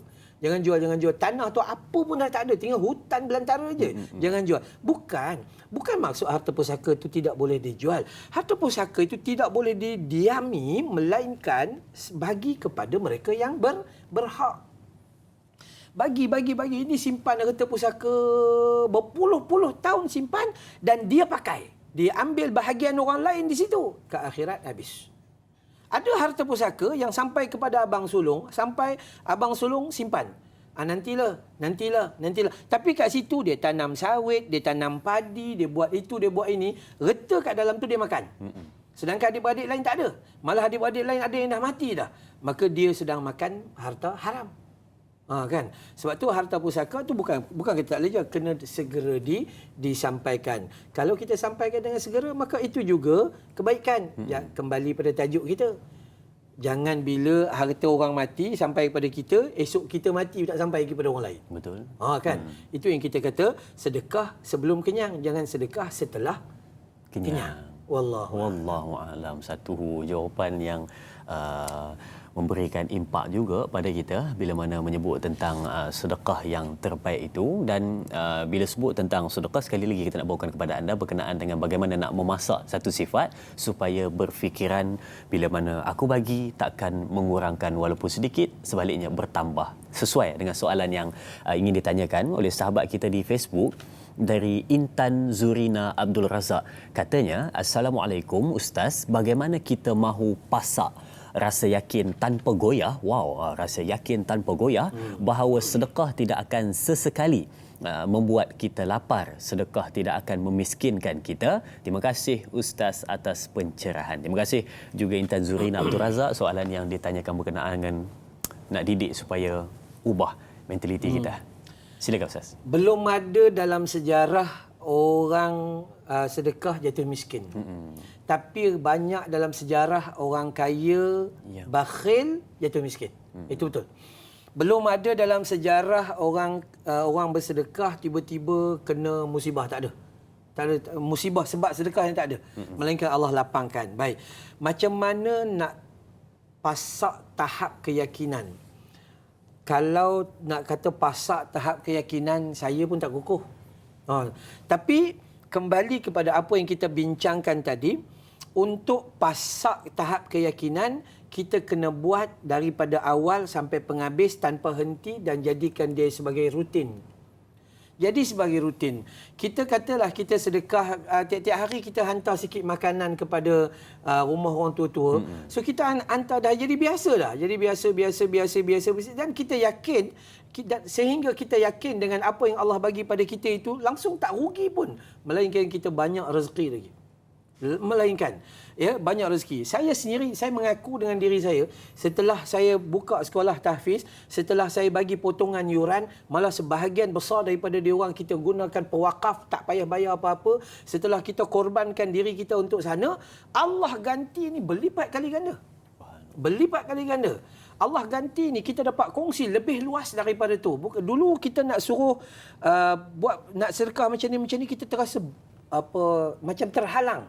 Tapi bila ni Allah berganti ni berlipat kali ganda. Sebab tu bila Allah Ta'ala sebut dalam surah Al-Baqarah, surah kedua ayat 261. Ya, Allah jadikan sehingga beratus-ratus, beribu-ribu gantian pahala dan tanpa henti itu. Maka tahap keyakinan dia tidak hadir macam tu saja. Tahap keyakinan dia hadir setelah kita beramal dengan perbuatan tersebut dan perbuatan tersebut menjadi, dia dah mesra dalam badan kita. Okey, akhirnya kita rasa macam enjoy dan kita rasa seronok. Saya dulu sekolah dekat sekolah menengah Al-Masyhur Pulau Pinang. Oh, Al-Masyhur. Al-Masyhur Pulau Pinang. Ya. Masyhur lah. Masyhur. Okey. Di sekolah tu dididik kita, paksa diri kita untuk solat jemaah. Akhirnya kita rindu nak solat jemaah. Bila kita solat sendiri rasa bersalah. So di sekolah tu ajar kita tiap-tiap hari, nas'aluka ya man huwallahul ladzi la ilaha illa al-akhirah. Sampai tua ni tak lupa. Kan? Di sekolah tu dididik kita ini. Maka sampai sekarang kita yakin tak? Kita yakin. Yakin daripada hasil daripada amal dan perbuatan yang berterusan. Ini penting. Tapi kalau kita nak tanam saja, tak buat lagi, tanam saja, tak buat lagi, dia tak akan. Dia hadir setelah kita melakukan dan impak selepas itu akan meneguhkan. Ya, betul. Ya, inilah keyakinan yang aku buat. Tengok apa yang aku ada sekarang, hasil daripada tu. Dia akan bagi impak yang besar. Wallahu a'lam. Betul, akan memberikan impak yang cukup besar dalam kehidupan, hasil daripada kita mengubah dan juga memasak satu sifat dan niat supaya dapat kita melakukan kebaikan dan sedekah dalam keadaan kita fikir akan menambahkan lagi nikmat yang Allah akan berikan kepada kita, hasil daripada kita mengeluarkan sesuatu di jalan Allah Subhanahu wa taala. Baik sidang penonton yang dirahmati Allah, kita dah banyak kongsikan kepada anda semua tadi berkenaan dengan bagaimana yang dimaksudkan daripada hadis Nabi Muhammad sallallahu alaihi wasallam, daripada hadis riwayat Abu Darda berkenaan dengan sedekah setelah kenyang, yakni bila mana nak lakukan kebaikan di hujung-hujung baru dia lakukan. Dah selesai, dah dia punya urusan selesai, barulah dia memberikan sesuatu balik kepada orang lain. Jadi jom kita dengarkan kesimpulan dari Ustaz untuk kita rangkumkan perbincangan kita, jadikan nota penting untuk sama-sama kita amal dan sebarkan kepada orang lain. Persilakan Ustaz untuk kesimpulan. Baik, kesimpulan kita adalah kembali kepada punca tadilah. Ya, punca tu Nabi kiaskan kita supaya jangan beramal setelah dah nak habis waktu. Ya. Solat dekat ni masuk zuhur, zuhur dengan asar. Dekat-dekat nak habis zuhur dah baru pergi solat, bagi salam zuhur, azan asar. Kan kesimpulan kita adalah menyegerakan amal. Apa sahajalah, termasuk dalam bab sedekah ke, amalan khususiyah atau umumiyah, maka hari ini semua penonton tolong tanam dalam minda kita nak berusaha untuk wasari'u, bersegera dalam melakukan ibadah. Kita takut kita kehilangan waktu. Dengan kita takut, kita memudaratkan ruang dan peluang yang Allah bagi. Sedangkan ruang manfaat sangat besar. Tapi kita menyalahgunakan masa yang Allah bagi. Allah bagi umur 67 tahun, 78 tahun. Tapi sayang, kita tak guna, maka ini rugi. Dan kemudian, sedekah ni, dalam Al-Quranul Karim, Allah Ta'ala perintah, Allah cerita bahawa kita ni kadang-kadang minta supaya mati lambat. Kenapa? Nak buat sedekah? Dah dekat nak mati tu minta mati lambat sikit boleh tak? Tu macam tu. Maka kita tak payahlah pening-pening sangat tetapi berusaha untuk rawat diri kita, jangan tangguh tetapi segera untuk berubah. Ini kita dah masuk Ma'al Hijrah, berpuluh tahun sambut Ma'al Hijrah. Begitu juga rupa bentuknya, tak berubah. Daripada 20 tahun dulu solat lambat, sekarang umur dah 60 pun solat lambat. So, kita berhijrah dan berubah insya-Allah dengan tidak menangguh-nangguh. Wallahu a'lam. Dan kita tutup dengan doa Ustaz. Silakan. Bismillahirrahmanirrahim. Alhamdulillahirabbil alamin. Wassalatu wassalamu ala sayyidil mursalin wa ala alihi wa sahbihi ajma'in. Allahumma ighfir lana dhunubana wa liwalidina warhamhuma kama rabbayana saghira wa li jami'il mu'minina wal mu'minat wal muslimin والمسلمات الأحياء منهم والأموات إنك سميع قريب مجيب دعوات ويا قاضي الحاجات. Ya Allah, bantu kami dalam kami mengingatimu ya Allah. Amin. Bantu kami dalam kami bersyukur padamu ya Allah. Amin. Bantu kami dalam kami memperbaiki amal ibadah terhadapmu ya Allah. Ya Allah, bantu kami dalam kami menyegerakan segala kebaikan ya Allah. Amin. Ya Allah, hindari kami dari bersikap menangguh-nangguh amal ya Allah. Wa sallallahu ala Muhammad wa ala alihi wa sahbihi wa baraka wa sallam. Walhamdulillahi rabbil alamin. Amin, amin ya rabbal alamin. Alhamdulillah. Terima kasih diucapkan kepada Ustaz. Terima kasih diucapkan kepada semua penonton setia Tanyalah Ustaz yang menantikan sehingga ke penghujungnya. Ingatlah, bersegera melakukan kebaikan. Mereka yang terbaik adalah mencari peluang untuk melakukan kebaikan di awal-awal waktu, dan mereka yang tidak baik adalah mereka yang sentiasa mencari alasan untuk tidak melakukan kebaikan. Sebaliknya, menjerumuskan diri ke arah kebinasaan. Baik, jangan lupa esok bersama dengan moderator Da'i Hadari dan juga ahli panel Ustaz Mustafar Suki dengan topik fiqh kemudahan dalam Islam, fiqh taisir. Sekian, berjumpa lagi dengan sidang penonton semua. Moga-moga kita terus dalam keadaan baik dan sihat sejahtera. Semoga terus menonton Tanyalah Ustaz, biar tahu jangan keliru. Sekian, Assalamualaikum warahmatullahi wabarakatuh.